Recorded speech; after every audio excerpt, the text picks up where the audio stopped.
Hello and welcome to another FormFast educational webinar. I'm Aaron, Director of Marketing at FormFast, and I'll be your host today. In the webinar series, we provide educational content about topics we feel like are important to our healthcare audience. We've done this for the entire webinar series and to visit our website at www.formfast.com/webcast to watch recordings of previous sessions. Is especially exciting as we're joined by industry thought leader Dr. Charles Webster. He'll be discussing the need for workflow automation in healthcare, which we feel like is an important topic to bring to light. We'll also be by solution architect Sean Curtis, who will share some of the ways that FormFast is using workflow technology to automate hospital processes. Before we proceed, I want to take a moment to review the WebEx interface. The audio from today's session will be broadcast through your computer speakers.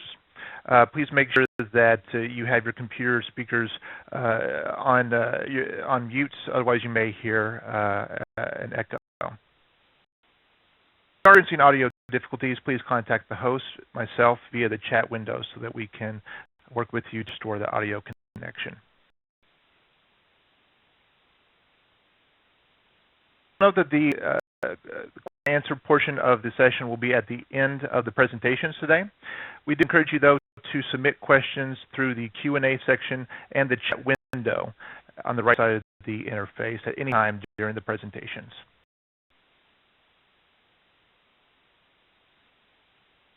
And for you who are new to FormFast and to this webinar series, I want to give you a brief bit of information about who we are. We provide automation solutions for healthcare, including electronic forms management, or e-forms. Workflow is part of what we provide.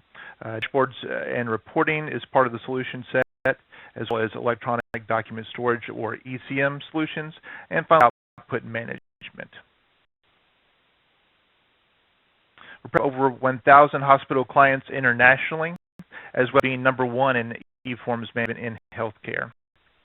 Been in business for over 20 years, providing solutions for hospitals.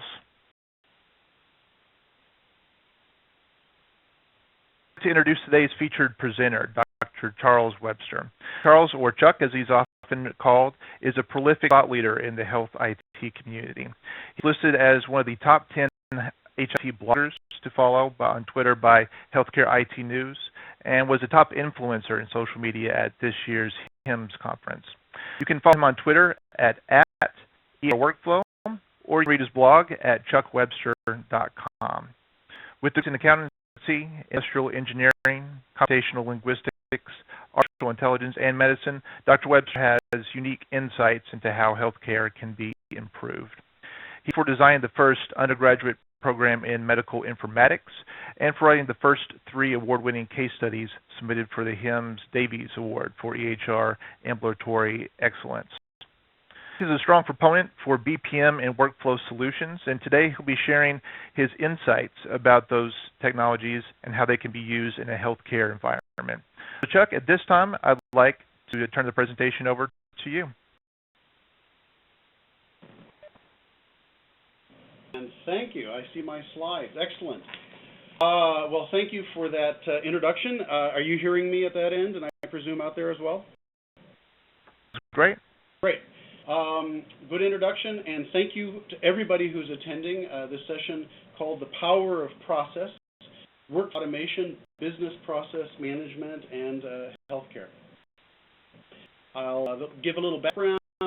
I will argue that healthcare needs business process management. I will compare healthcare to other industries. I will look at a couple of use cases, both at the point of care, not at the point of care, and then I'll talk about next steps after the webinar. I could read my bio, but it'd be really boring, so I'm going to just say it is boring, but a Venn diagram, especially a colorful one, is more interesting. So I've got these 4 degrees.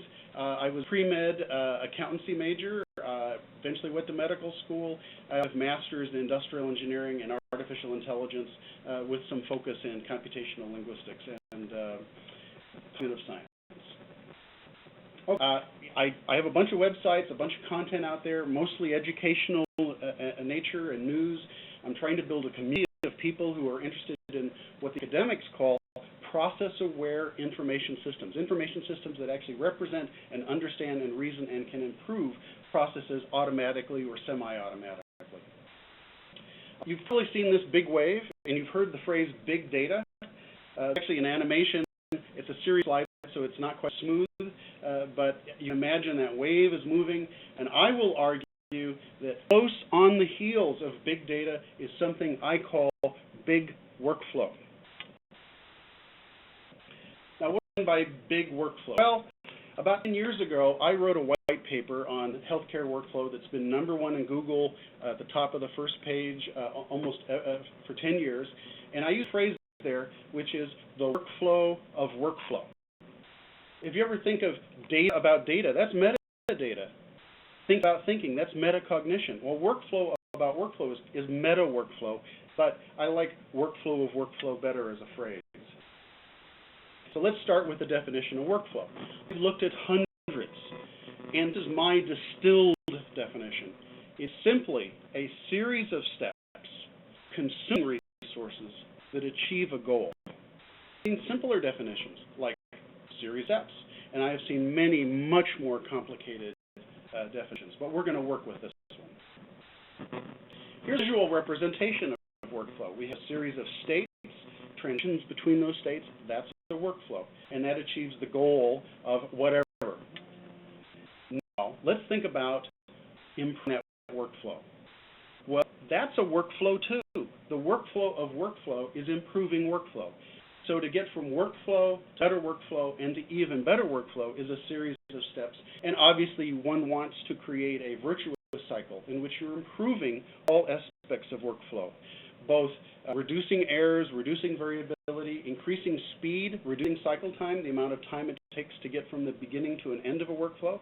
And if you do that, you usually can increase volume of transactions, and you're trying to hit that goal, hit that target, and do it with the least amount of resources. My wife, right about now, says, "Chuck, dog, tree." It's always Zen. I realized after a while what she meant was, what is the simplest set of simple ideas that can only fit together in one way that achieves my goal or communicates my point? And so I'm going to try to cat, dog, tree, workflow, and the workflow. And I kind of like the way the question marks are over this dog. He's wondering how things are going to turn out. Well, most of us stereotypically would know that this is the way it's going to turn out. The cat's up the tree, the dog's at the base of the tree. We're going to turn cat, dog, tree into a verb, and I'm going to cat, dog, tree, workflow. That's what the thing does the work. In the real world, this is a Corvette engine. It does a lot of physical work. In the software world, workflow engines do work for users. They do digital work. Well, how do they know what to do? How do they know which task to hand to which person or which data to download from which database automatically without requiring anybody to click on anything? They follow a definition, a workflow definition. At the bottom here, we have the definition of definitions, speaking of meta. This is from the 1755 Dictionary of the English Language, the first one of a comprehensive by Samuel Johnson, and he described the definition as a short description of a thing by its properties.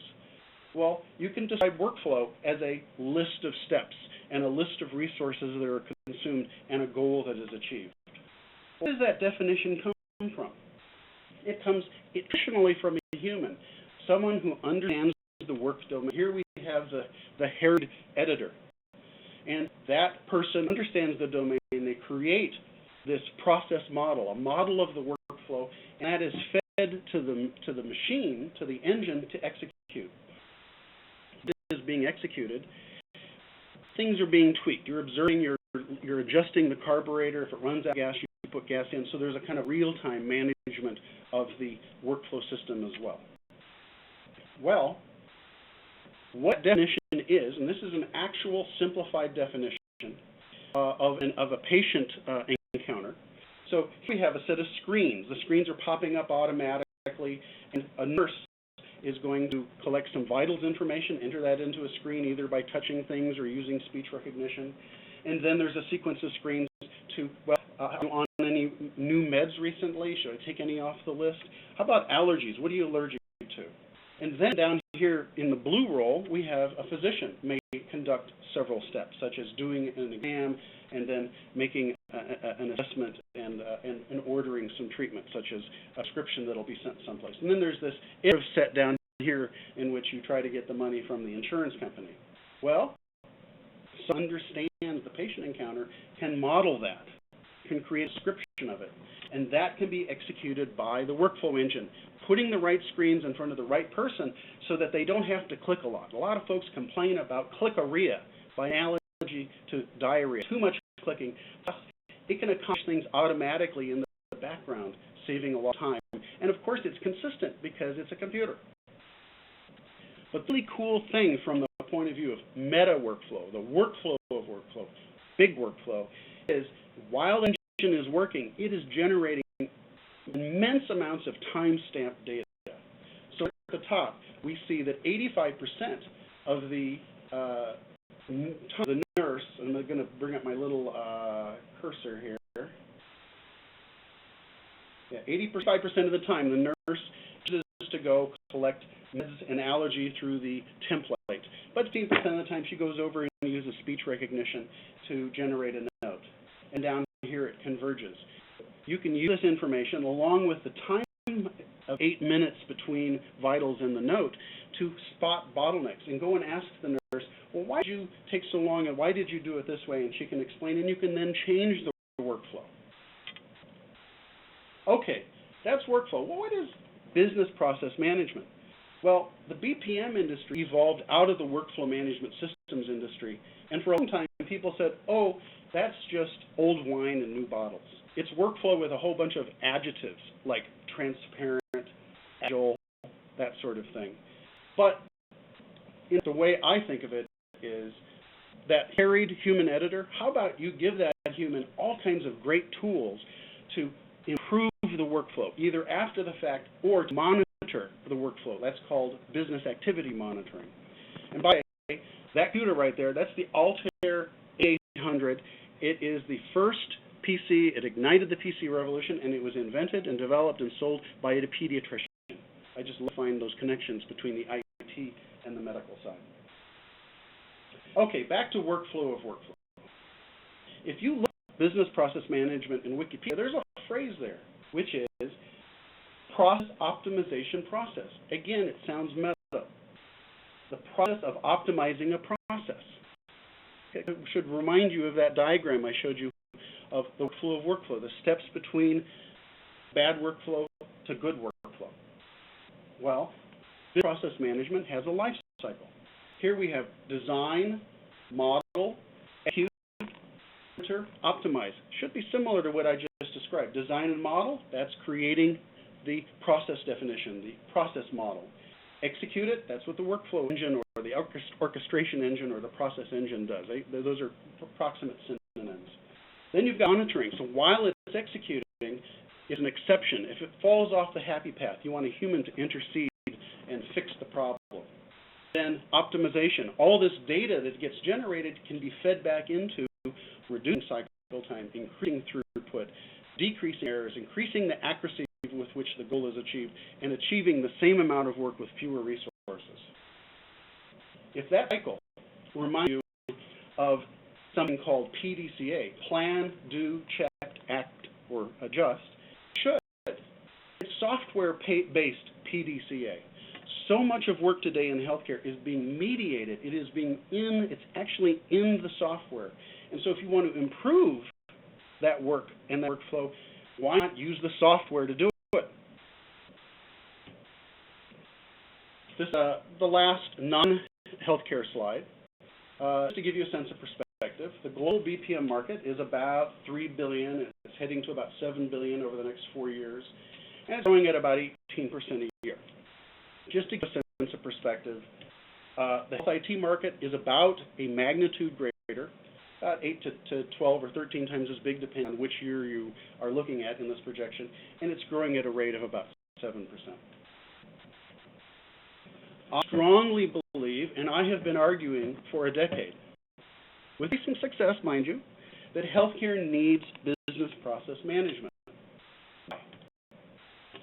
The Institute of Medicine estimates that the U.S. wastes more than $760 billion a year, 1/3 of the total $2.5+ trillion healthcare economy. So I recently went out, that's the next slide. Why does the IOM think that this is the problem? What's causing this waste? Necessary services, medical errors, uncoordinated care, excessive variation, fraud. There's a great variety here, such a variety. What do all of these have in common? They all have in common workflow. They are complicated workflows, complicated processes, complicated series of steps consuming resources and achieving goals, or maybe in some cases not achieving goals. If we modeled more of those, and we executed those models, and we generated the big data necessary to improve those workflows, we could go a long way to reduce the amount of waste in healthcare. So I found the world's expert on workflow technology. He's Will Vels. He's in the Netherlands. He's written over 200 papers, chapters, 3 or 4 books, and about 20 or 30 of his articles are about healthcare. He's very interested in healthcare, and he estimates, by envelope calculation, mind you, that the U.S. could save as much as $600 billion if we fully adopted process-aware information technology, which is what the academics call business process management. I think it's worth reading this quote. We, the BP researchers, have a particular interest in healthcare because processes are much more chaotic than in other industries, and potential savings are enormous. Healthcare is very challenging, and therefore a very interesting application domain. All right, change gear. If in health IT, you know that doctors are complaining about EHR usability. Here are some example headlines. Satisfaction is falling. Usability is a bigger issue. We need more user-friendly EHRs. We have a long way to go. And editorials that vendors must solve these usability issues. Well, guess what? The usability issues of EHRs is just the tip of the iceberg. Both EHRs and non-EHR health IT systems have massive problems with effectiveness, efficiency, and user satisfaction. What's so interesting about those 3 qualities is they are the International Standards Organization's definition of usability. Usable products and services are effective, efficient, and they make their users, whether there's someone clicking on a screen or a patient someplace, happy. Compare the definition to the definition of business process management.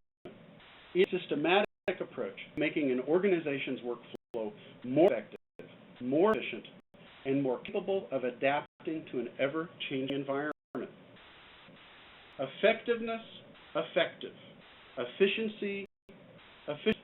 User satisfaction. I argue that the single biggest problem with user dissatisfaction with current health IT systems is that they are not capable of adapting and customizing workflow to their local needs and to do so over time, to change as the regulatory environment and as the business needs change.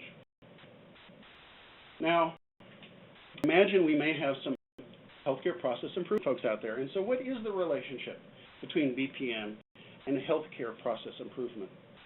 Back when I got my master's in industrial engineering, the management engineers that worked in hospitals and elsewhere, they were on both sides of an equation. They were creating and implementing many of the first information systems. I worked in a hospital MIS department where the payroll system had been developed and implemented and managed by a management engineer, an industrial engineer.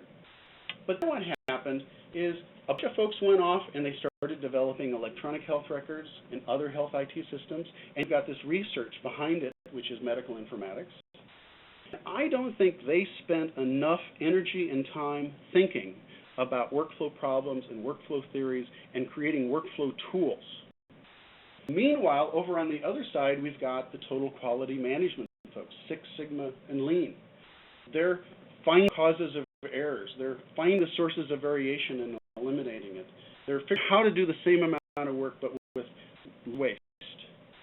Well, the problem is that more and more work is actually done kind of a mind meld with the software.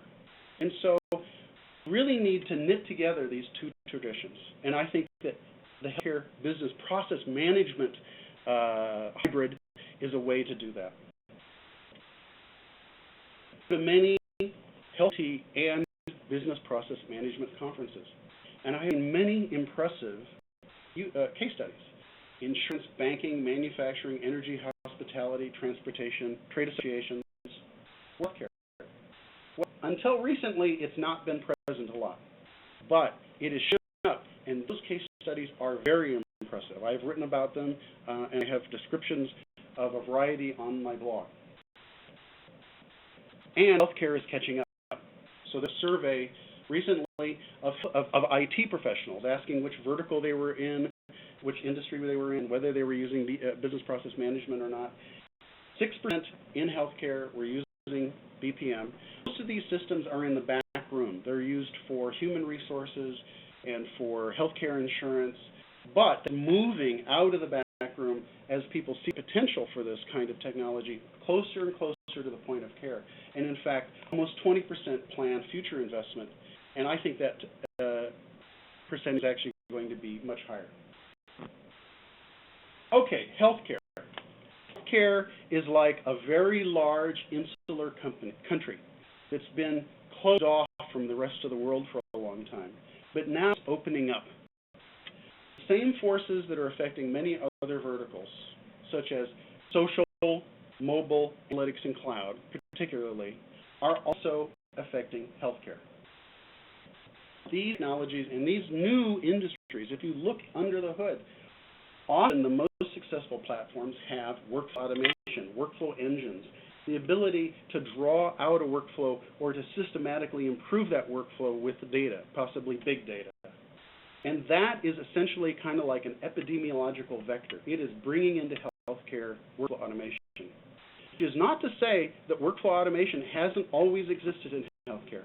However, it's not been widely prevalent or appreciated or understood. But I think the profile is dramatically rising because of this confluence of these internally developed workflow automation systems and ones that are being brought in by the social, mobile, and analytics cloud platforms.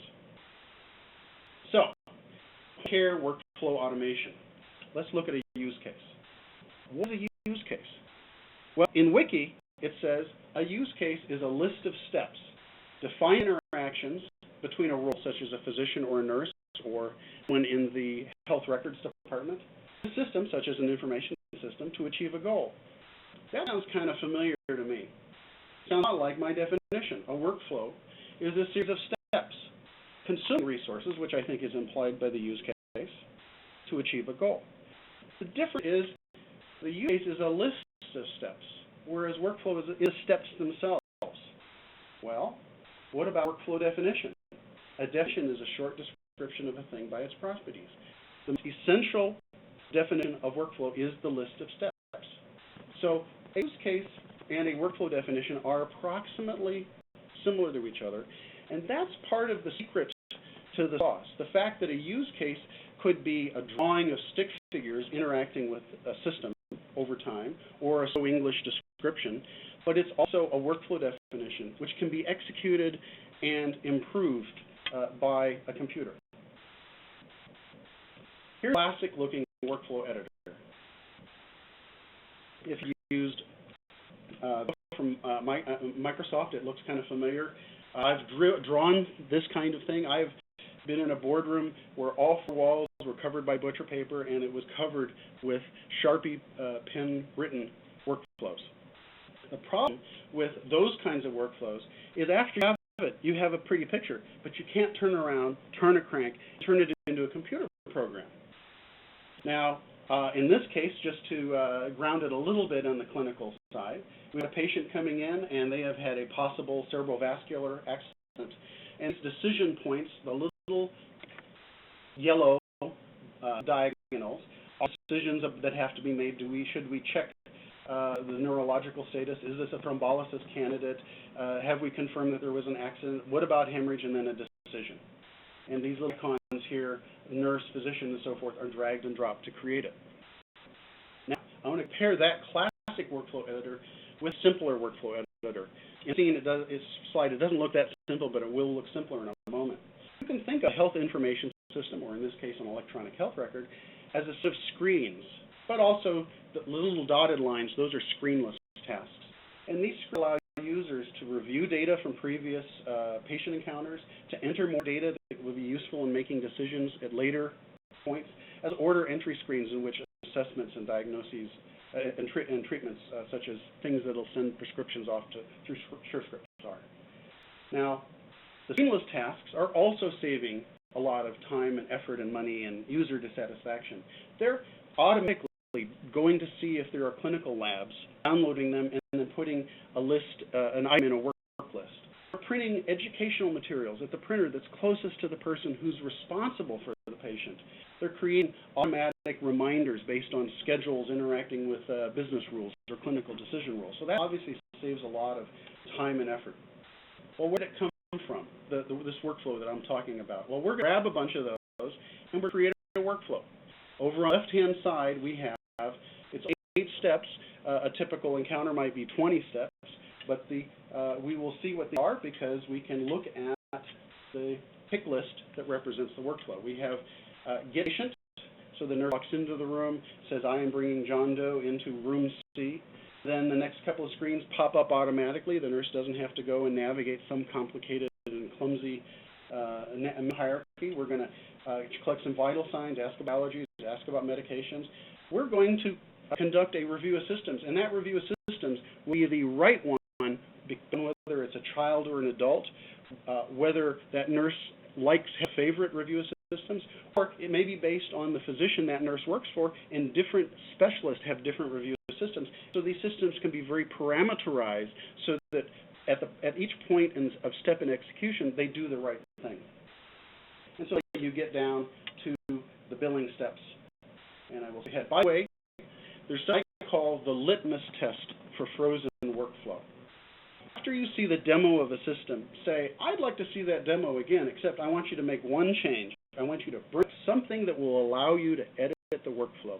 It might look like that old-fashioned workflow editor with all the arrows and diagonal boxes, or it might look like this, or it might look like something else. And what I want you to do is go in there and change one thing, delete a step, change the order of a step, and then I want you to go and do the demo again. And if that system has an actual workflow engine that is consulting some kind of representation of workflow, it will do what you would expect it would do if it's executing that recently edited model. So in this case, it should skip the step of checking for allergies, asking the nurse, ask the patient about allergies. Okay, let's look at a non-point of care workflow automation example. Here's a drag and drop hospital workflow definition editor, and up here at the top is the beginning of the workflow, down at the bottom is at the end. It's kind of like a cross between those two previous ones that we just looked at. And it's going to be, okay, we want to drag and drop, we want to create a step, which is to go and get a signature from someone. And then that happens, we want to forward it to a role or a group. So anybody can look on this list of available tasks. It's kind of a pooling concept from computers, and grab it and say, yes, quality assurance, everything has been done that I think should be done. And even manager gets, we have 2 levels of quality assurance. So everything goes through the manager. And then finally, we see down here, there's like a little icon of a person and an arrow and going back to a question mark. We want to close the loop. We want to send back information to the person who ordered this workflow to say it was successfully accomplished. But this is a skeleton of a workflow. We want to go in and customize these steps further. So let's say we want to go to the manager step and we want to give them an option to add a little note. So we've got the little pen symbol. Suppose we want to make sure that every time that happens, an email gets sent to maybe this is not the ultimate manager. Maybe they're filling in for someone, or it needs to be copied to the other people who are also have managing roles that are rotating through this department.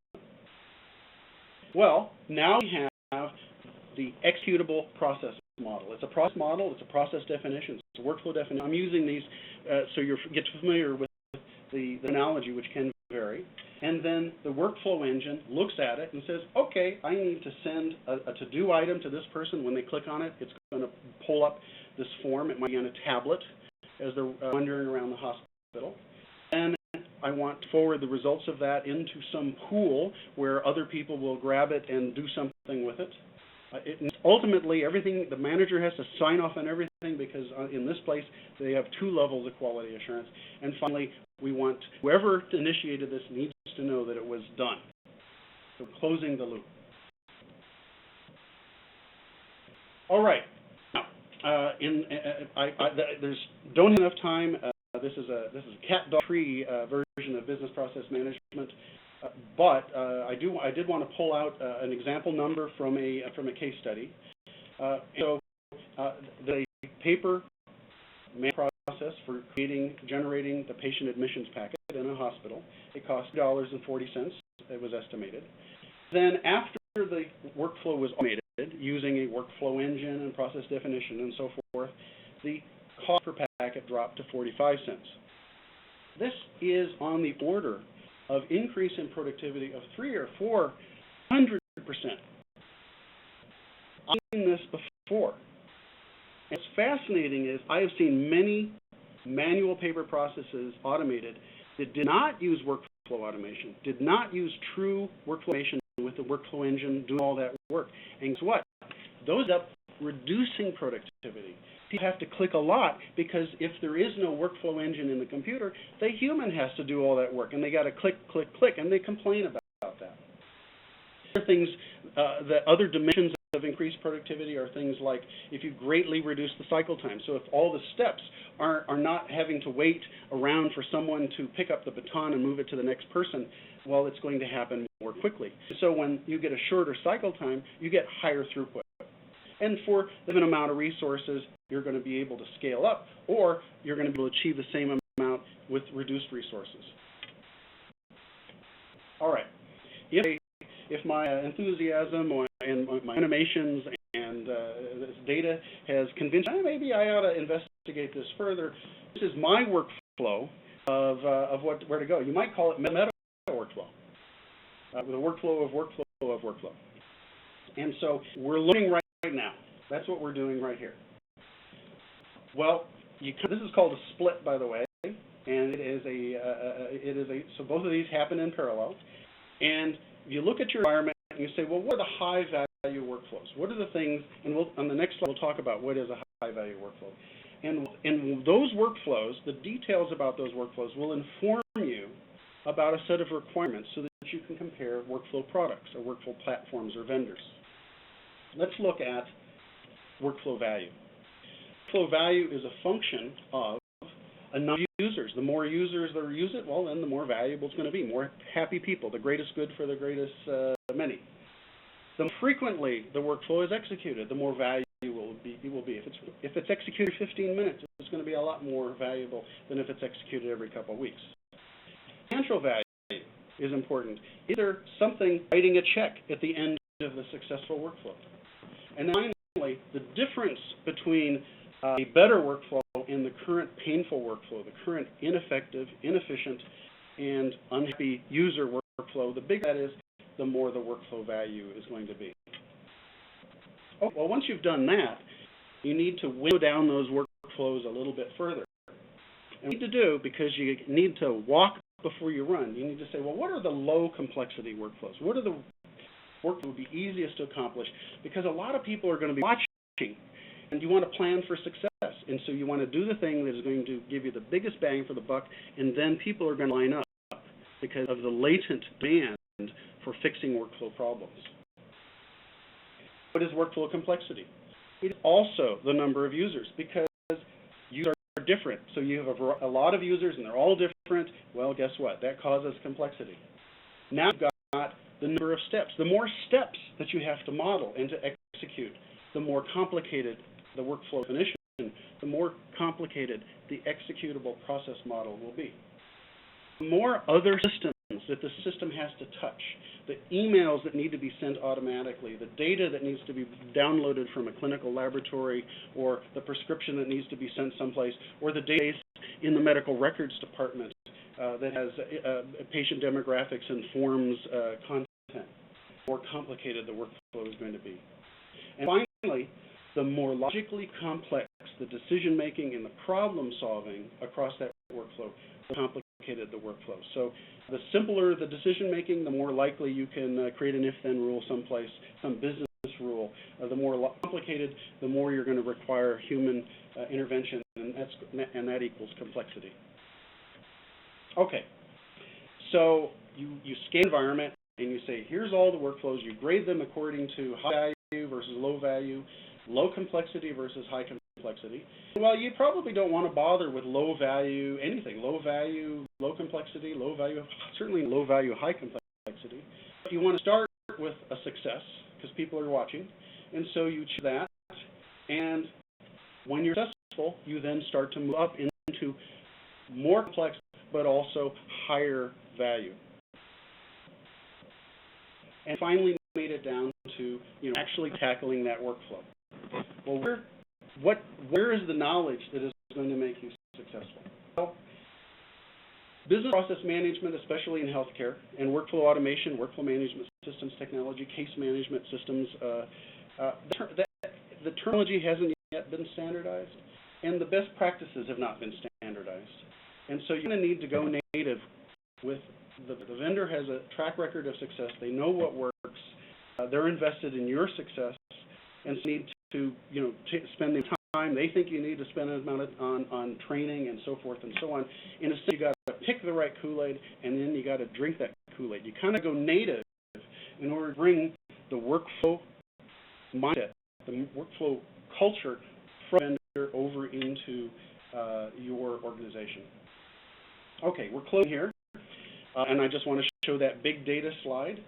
We've got this wave, and it's in the headlines, but I am firmly convinced that even more important than big data is big workflow. And workflow requires big data. It requires the data necessary to systematically improve workflow based on analytics that are hooked to things like cycle time, throughput, patient safety, and so forth and so on. And I'm very, very cheerful and optimistic about more and more of this kind of technology, workflow engines, process definitions, workflow management systems, workflow automation, business process management, case management. These are all kind of mixed together in an amalgam. I'll let healthcare business process management. Now, some people have a problem with the word business in healthcare, and so you'll also sometimes see healthcare process management or care process management. But if you drill down and you look in the footnotes, you'll typically see workflow engines, models, executable models of work. I've created a website at HCBPM, healthcarebusinessprocessmanagement.com. Hope you'll stop by. I've got lots of content there and links off to case studies and so forth. One thing, I love hearing workflow success stories, regardless of whether they involve workflow engines or not. And so I created a directory on my Twitter accounts website, which is at ehrworkflow.com. POWHIT, P-O-W-H-I-T. We'll link on the next slide too. POWHIT. That stands for People and Organizations Improving Workflow with Health Innovation Technology. POWHIT is kind of like those call-outs that you'd see during a fisticuff scene in the old Batman series, just trying to give it a little zip. Finally, we've come to the end here. I think we'll probably be holding questions until after Sean has his chance to present. I do mention, again, my blog, chuckwebster.com, my Twitter account. I think I'm pretty interactive. I want to thank the folks down here at the bottom, Brown Selassie, who I believe is in the Middle East or Africa, Professor BPM in the Netherlands, Lucas Ryan, M. Luxton's a great guy. You should follow him. I'll list these. Maybe I'll tweet them out. But they've been retweeting links about this seminar, and they've been tweeting me and saying, how are the slides coming along? And it's a very jovial community, and it's a good community to join if you want to learn about this kind of stuff. So that's it, and over to you, Sean. Chuck, that was a great presentation. Good point. So my slides now in just a second.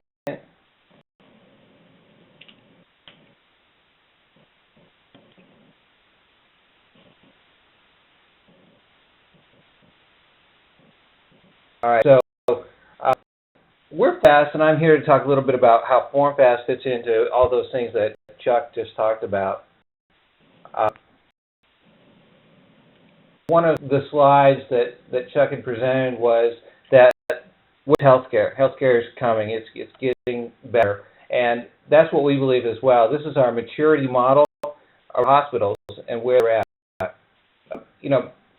With the name FormFast, we do have a little bit of a background in the paper processes, the paper-based and the forms processes, but we're beyond that as well. So our maturity model starts with hospitals that are really heavily ingrained in paper processes. A lot is happening, very little automation in that area. And that's the stage one, and we have tools on each level of this maturity model to get you out of stage one into stage two where you're paper light, where you have some kind of automation engines working in the background, where the processes are no longer entirely on paper, or if they are on paper, it's not that people know that they have to grab pre-printed forms and create those paper forms themselves based on their own knowledge, but a system is in the background generating that or pushing that process, moving that process forward.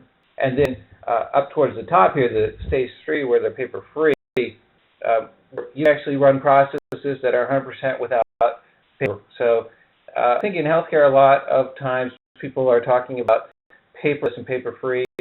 Just as a way of talking about, we're using our computers more than using a paper file folder. And our computers and the software on our computers is helping manage our processes better. And that's where we're helping hospitals today, is taking processes that either weren't managed at all, processes that were managed through paper forms and processes and human knowledge, and encapsulating that and using that in an automation manner. So rather than using paper or printouts, you actually use all of these new tools that we have. We have electronic medical records, we have imaging systems, we have flow automation systems in our hospitals. So now we can just start combining those and leveraging those to be a paper-free environment.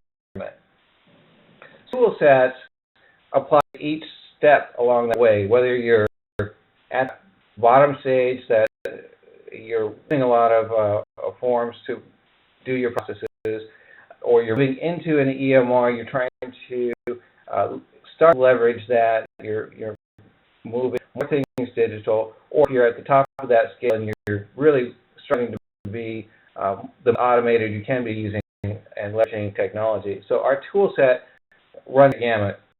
And this shows that our tool set evolves around workflow, whether that's data flow, information workflow, content workflow, or even human workflow.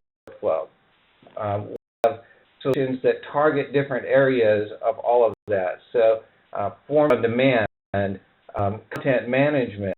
Once you create these templates or enter data into a system, turning it into information, and then managing that information as content. Management, being able to take information or data, turn it into information, turn it into content, and determine where it should be output or who it goes to next, the work behind that. And part of this electronic signature, that's kind of a hurdle for many organizations to get away from paper. The fact that they have signatures, their patients have to sign a lot of documentation at various points in the organization. So our electronic signature product is another point where we're helping hospitals eliminate those manual processes and generating those signature forms that need to be generated per demographic for that visit. So let's talking about our process automation with workflow automation and taking typically paper-based processes and turning those into PC-based processes or electronic processes, taking forms that you're using today, maybe a request, an approval, maybe it's going into an inter-office envelope and it's being routed based on somebody's written down on the outside of that envelope, take and basically allow you to turn that into an automated, on-demand workflow and let the system handle the routing and understand where things need to go and what the business rule behind that is. So rather than saying a person needs to remember to send this to the next step and what that next step is, our will have business rules in the background. Those workflow charts showed our practice is basically having that information in the background, those process rules, and it's evaluating the documentation as it's being entered, and can determine where to send information through. So you have control over where things go as an administrator, as a process improvement expert. You have control over those processes. It also gives you the ability to track where things are at throughout. One of the big time wasters in organizations is tracking things down. So you've made a request, you're looking for paperwork that you filled out and sent in, and it has 5 or 10 steps to go through before it gets approved. You have no idea of that until it lands back on your desk as either approved or denied. With an automated system, you look into the process and find out where that's at, happening with it.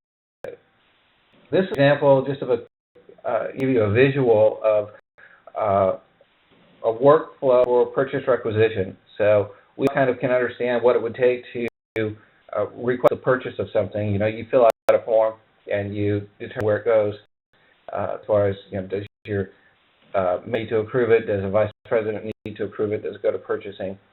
Well, you define those rules one time in the workflow engine, and then every time that document is started electronically, those rules are triggered. So in this case, it's going out with a requester, going to maybe a department head, and then we look at the values on the document to determine if that's over a certain value amount. Would it need to go to a vice president for approval or not? If it does or if it doesn't. Basically, on the document, you can see access to every bit of information on this document, so we can see that the value of this purchase request is a $10,000 mark. So it's going to that vice president. So part of what we have is to a plethora of data on these documents, something that you don't have when you're filling out paper forms. That is trapped in the silo of paper. You stay in that envelope. The way somebody has to look at that, read it. If you want it into a computer, somebody has to key that back into the computer. We're getting that. You fill out that form online or pull information in from other data sources onto that document and push it through this workflow. We know everything about that. So that leads into the next step of the workflow of workflows is the improvement of your workflow. So we have so much data managed in our system, we understand anything on that form, and we track that. We give you reports back that show you what's happening on those documents, so the actual content of the documents. In this case, maybe there's purchase requests. You can look at the issue on those purchase requests to by vendor and information about that. So that's an example of content on the form. There's also the process information. So how long does it take to complete this? How long do my steps take? What steps are my bottlenecks? That kind of information is also available. So now you can start that meta workflow of improving your processes because we're collecting and gathering and displaying data back to you.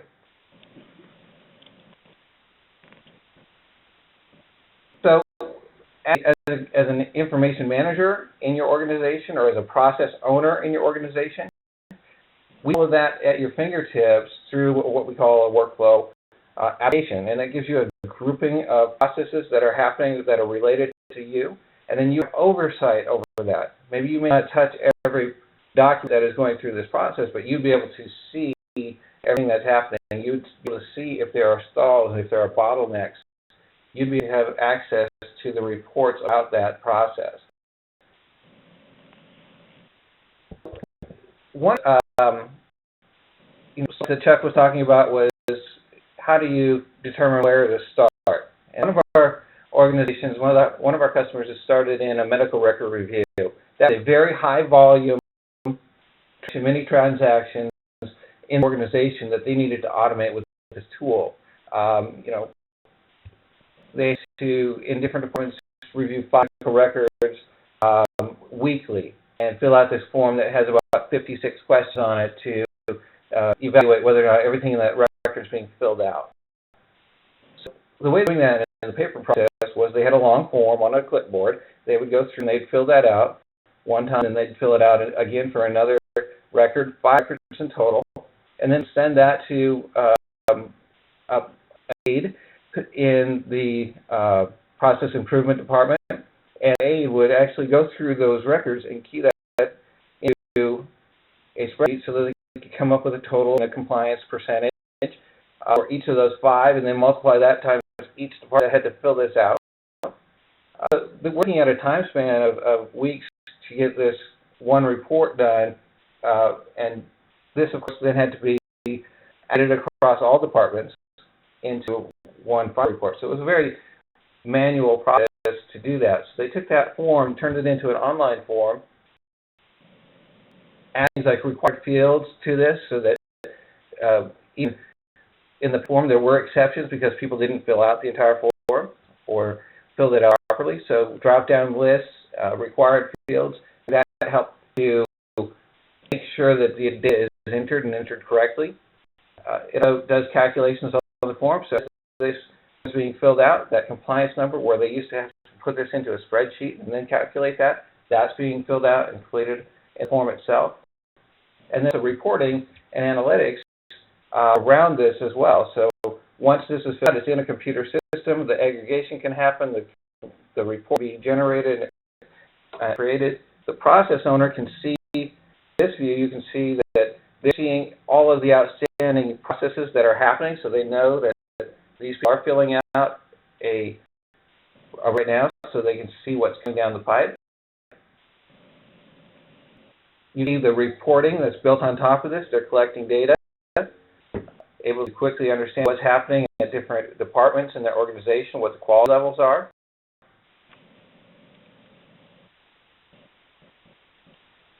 And it into a real-time, so rather than this long delayed solution where the paper process was a lot of manual steps, and the computer now does not only the routing and the workflow of it, but the data processing and pulling out information for them.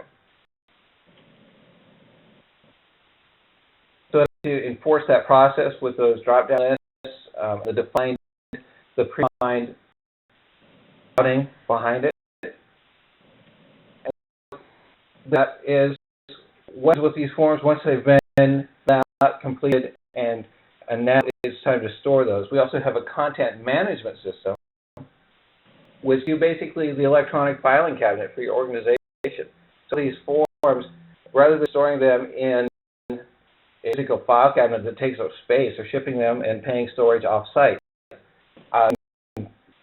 never be printed directly into a content management system that is organized and secured so that the people who need access to that information have access to that information without having to request it from somebody or go search through a file cabinet for it. You have electronic searching, you have indexing, you have security so that it's available only to the people who have the rights to see that, and you also have workflow tied into that as well. So all products are feeding into this. You can scan documents into this as well. So it's another method of leveraging this content now and spreading it across your organization rather than being trapped in paper and not being leveraged. To meet the compliance needs, so when somebody comes in to do a survey on compliance, it's very easy to pull up the paperwork. Maybe it's an HR thing and you need to show orientation records. If you do this in content management system, you can basically do a query to pull up a set of compliance records for orientation or for employee health, whatever it is. It's at your fingertips rather than having to go to a cabinet and pull several files that way. So you get to it. is to reduce your mistakes of filing, because all of that is going to be filed automatically based on data that comes into the system along with the content. So we have a huge impact in organizations with the output management, and that's being able to take data that's going across your system, turn it into usable, meaningful information and content. So make a registration stream of data coming in when a patient is registered. Being able to look at that data and determine what services that patient is here for, things like their age, their insurance status, whether they're Medicare customers, and then determining what needs to be printed based on all that information or generated and sent into the electronic medical record as an image, so that their face sheet is into the medical record so it's available at any time. Getting the electronic consent form so that the electronic signature is captured and put into a medical record, so that when they go for that service, it's a click away rather than calling down to a registered department to find out if it's on record yet. Our output management data that's coming across your organization and these decisions and prints or emails or outputs just to various points in your organization. When we're marrying up the data onto forms if they need to be printed, with calculations, we're changing and manipulating the data, and we're kind of highlighting that we do barcoding, which helps you get to your EMR, because if you print a document, when we print a document, we'll print an identifier and a print identifier as barcodes. With those two identifiers, this paper document can be put onto a scanner, scan to your electronic medical system, and you'll read those two barcodes and know exactly where to put this document. So you don't have to have somebody actually manually scanning and indexing all of your documentation that's been printed and written on. Instead, you can, at the end of the day or end of the cycle, go in and put a stack of papers onto a scanner, scan in bulk, and index each one individually automatically without somebody taking care of it.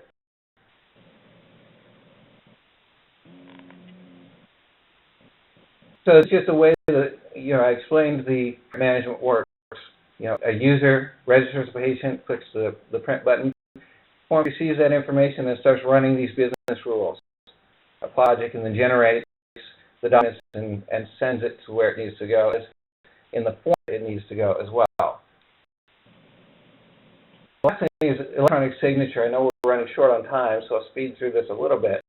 But with electronic signature product, does the output management. So we're reading that information, we're understanding that, hey, this person needs a consent form for Medicaid, or they're under 18, so they need a parent to sign a consent form. Do that every time, so it's not a human knowledge factor that generates that form or pulls out of a cubbyhole and gives that to the patient.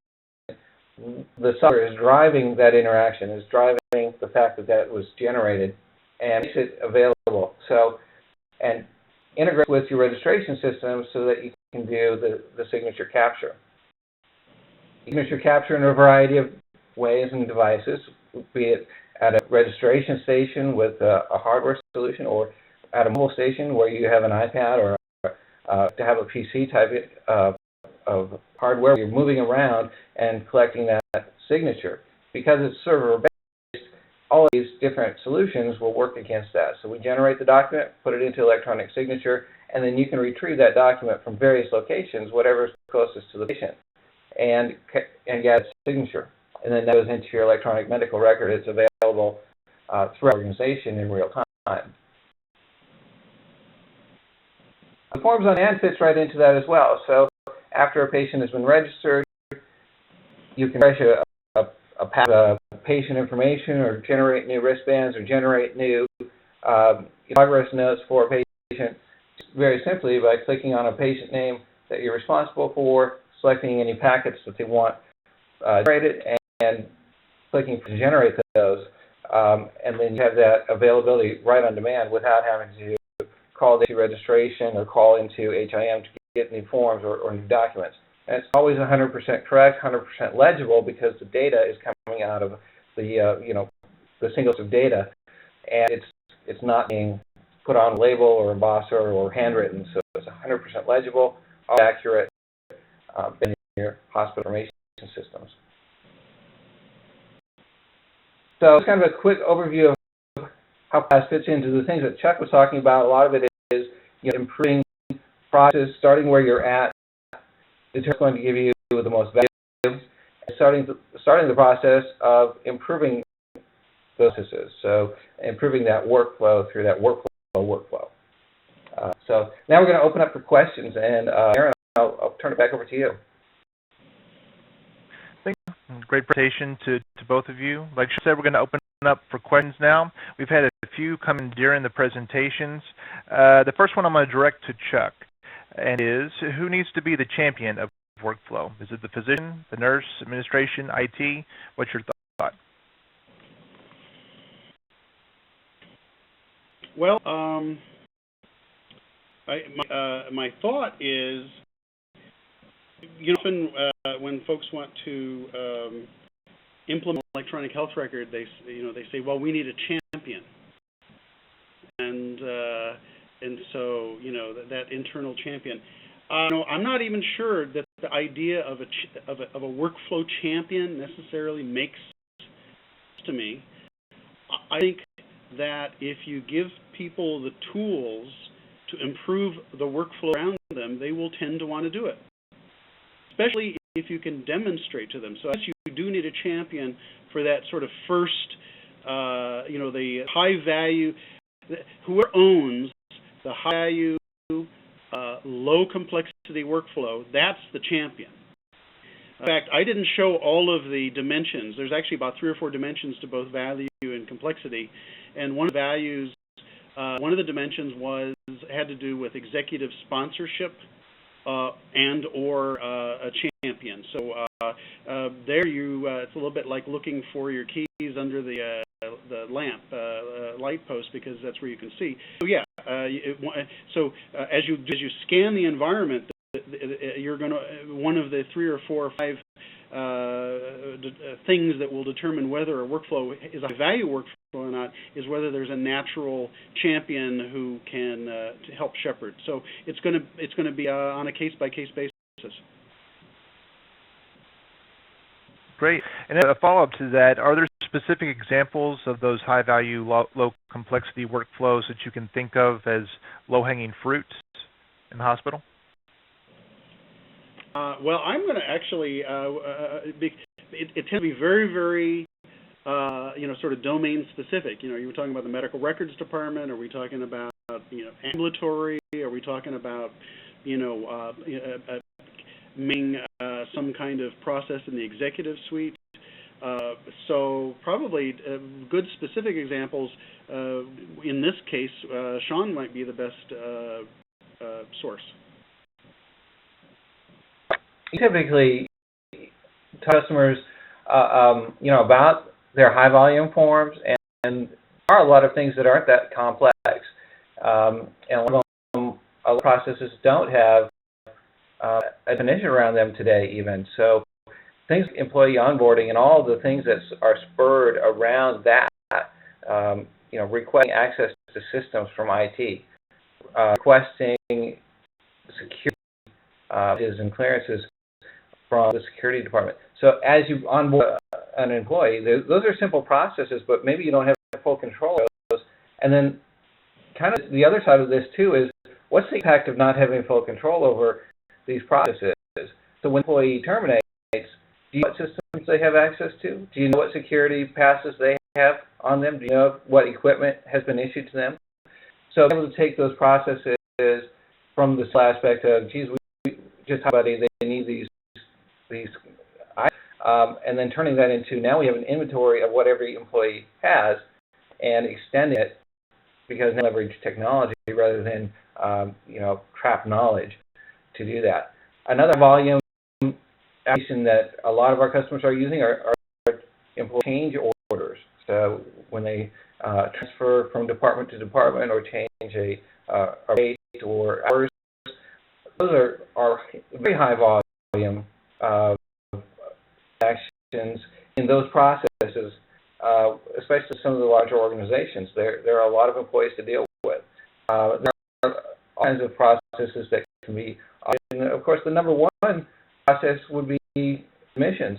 Generating the right content at the time of admissions and making sure you get that right, so that patient care flows properly and so that billing flows properly. It affects a lot of things.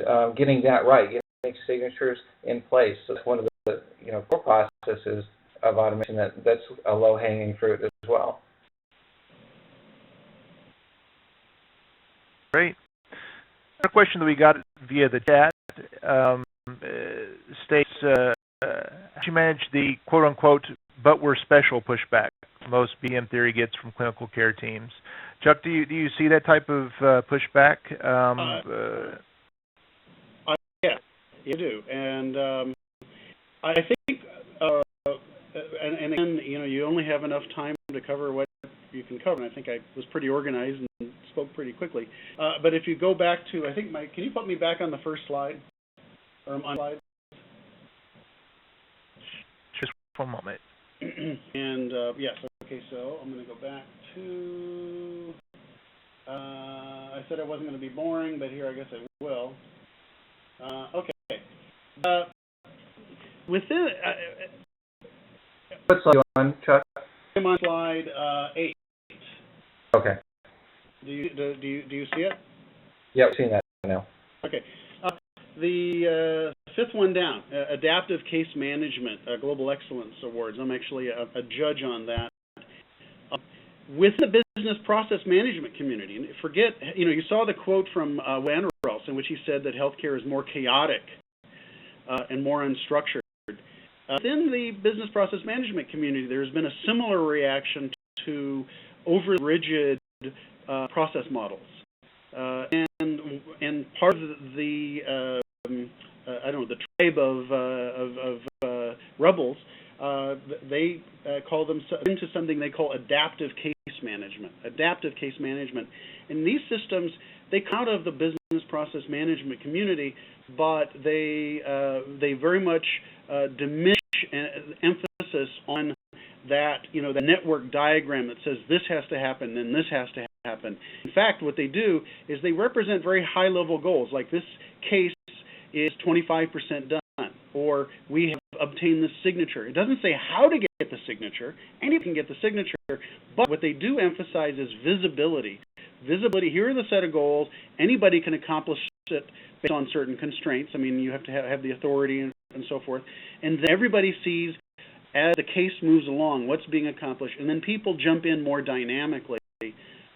What these systems emphasize and represent is what needs to be done, not how it needs to be done. And so there are some very interesting adaptive case management systems that I think would be great in some of the more, well, they'd be great to show to those folks who look at additional BPM system and look at that workflow and say, well, we can't imagine ourselves fitting ourselves into such a rigid, structured workflow.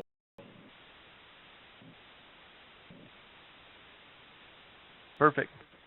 Question from Vince, who notes your presentation seems to focus mostly on workflow within organizations, and he notes that he agrees about challenges and opportunities there. I'd just like for you to comment on the similarities and differences of BPM within organizations versus across organizations. Yes, I'm interested in workflow across organizations, and there are interesting, in fact, issue engines and interface engines that allow various kinds of messages to be passed through organization to organization. A lot of business process management-like qualities, and a lot of BPM engines also have adapters that allow them to transform and transport messages. So there's actually a lot of overlap. I focused kind of on the workflow within the organization, partly because I don't think you can have great workflow between organizations if the organizations themselves don't have great workflow inside. I don't think you can build a strong bridge out of mediocre materials. That's just a personal axe I have to grind. But there are lots of orchestration engines out there in healthcare that have business process management-like characteristics. And so I do see a kind of a great convergence of rose by any other name, as long as it models the process, and whether it's inside the organization or outside the organization, if it provides transparency, scalability, flexibility, that's great. Second, on the topic of integration, Matthew would like to know how to use this in inpatient flow management. The applications like ER systems, bed management systems, and utilization management systems are all unintegrated. I'm very sympathetic to that. I mean, I've worked in a hospital MIS department, and we did an environmental scan, and we ended up with, I don't know, several hundred information systems, and this was 20 years ago. And none of them talk to any of them, and now some of them talk to each other. I guess there's some progress there. I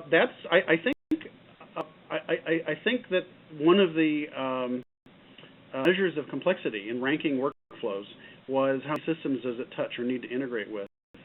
And if it needs to integrate with a bunch of systems, or it needs to integrate with a system that you cannot integrate with, that makes it highly complex. And I think you need to start with the workflows that can be successful. Because if they're successful and people understand the benefits of a process-aware philosophy and of using workflow engines and so forth, then it's going to put pressure to open up their systems so they can participate in this larger workflow highway that's being created. I know that doesn't really address a particular system, but it does give you a route forward to sort of strategically bring in more true workflow automation into a hospital environment.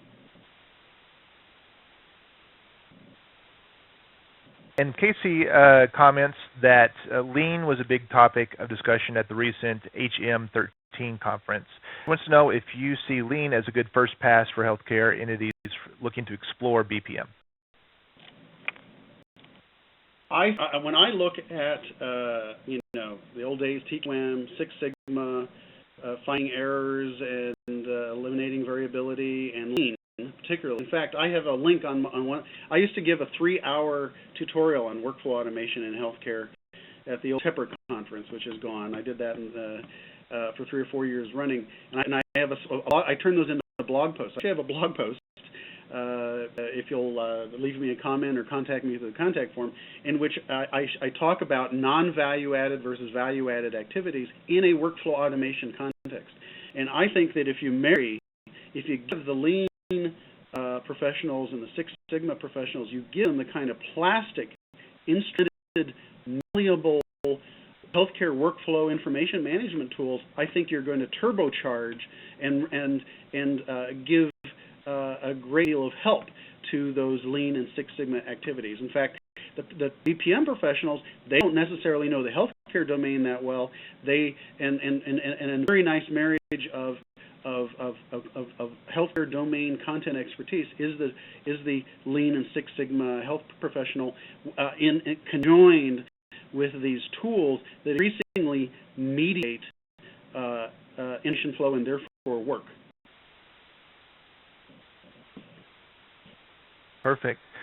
I realize that we are a bit over time today, so that will conclude the question-answer portion of the session. If we didn't get to your question, we'll reach out to you individually offline and answer your question then. And I have to thank everybody who attended, but especially everybody who I interact with on Twitter. And they're not on Twitter, come and get and interact, because it's a fun community, a great way to learn about this stuff. Thank our featured speaker, Dr. Charles Webster, for sharing his thoughts on workflow. Thanks, Chuck, for presenting today. Have a good day, everybody. Sean Curtis as well for taking the time out of his schedule to join us. After this session has been educational and has also inspired you to learn more about using workflow in your hospital. If that's the case, we'd like to hear from you. Presented with a response page at the conclusion of this event, simply click on the button on the screen to schedule a consultation with us. Make sure to register for the next web event as well. The next session will actually be our 2013 user group meeting at the end of June, featuring customer success stories, new product and feature announcements, tips and tricks for better using our solutions, and more. The whole conference will be divided into two days. And register for that on the response page or by visiting www.formfast.com/UGM for user group meeting. Thank you for attending today's webinar, and we'll see you at the user group meeting at the end of June.